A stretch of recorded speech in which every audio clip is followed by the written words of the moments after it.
The estate taxes have changed, and George Steinbrenner, he was a genius. He even knew which year to die in because there was no estate taxes in 2010. Now they're going to raise up to $5 million for the next 2 years, 11 and 12, and then they go back to $1 million.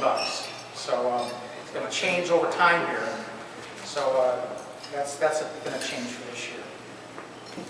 You can now roll over traditional IRAs and 401ks and all that stuff directly to Roths. If you're familiar with those retirement programs, there was always you always had to take a 401k to an IRA, or a Roth IRA. You can go straight to Roths now. So for people that are familiar with those retirement programs, that's an option. Yeah. With those, so they can. Are you saying they can avoid doing a Roth conversion with a traditional IRA?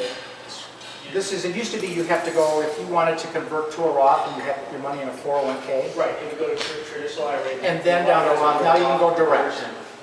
You can go down to direct. Okay, interesting.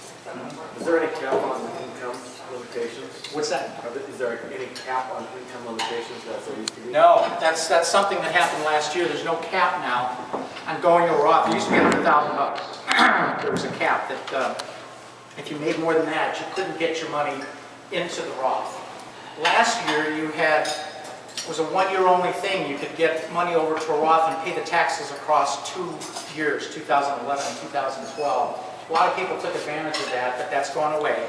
But that cap will never come back, but that was a permanent change. I think you might have heard that health insurance premiums for a child that's under 27 will not be included in your income. So if your employer pays that, you can still have a child now, 26 years old, on your health insurance plan. So that's an advantage. And it won't be included in your wages, that premium amount. There is a home sale exclusion. If you sell your house, and you can get up to a $500,000 exclusion on any gain. That's been around for a few years now.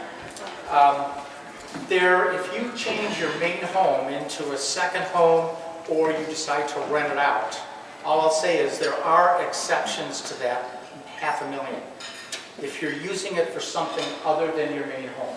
So if you get into those situations, just be aware that there's a tax gotcha there somewhere that you might want to look into.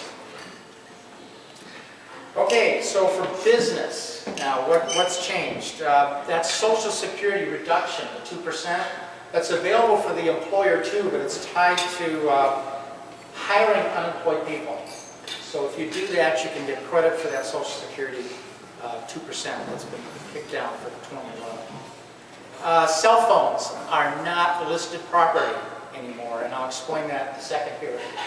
I've seen a lot of business people that have cell phones, but they're personal cell phones. First thing I would do is get myself a new cell phone and put it under the business, and then you can write off ones. There's a lot of restrictions